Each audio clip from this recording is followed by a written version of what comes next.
در وقتی صبحگاهان بوی محمد آمد، اندر صباح مردم بوی محمد آمد. در موسم گل و بل میخواندش بلبل، از بلبل خوش الهام بوی محمد آمد.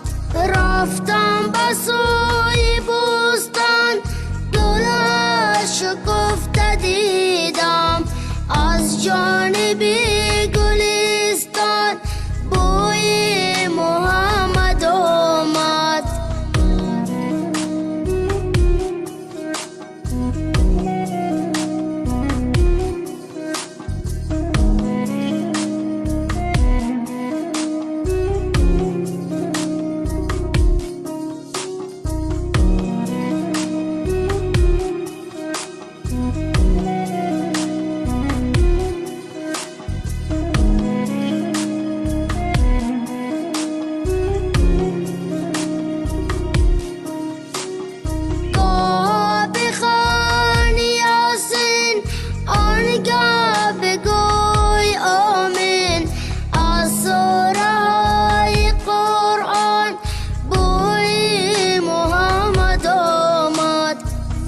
شمس وصف رویش و لینت مویش، از ذکر ذات سبحان بوی محمد آمد.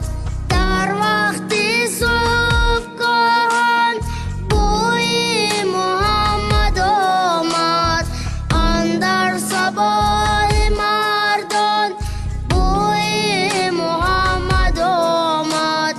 در موسم گل و بل میخواندش بلبل، از بلبل خوش الهام بوی محمد آمد.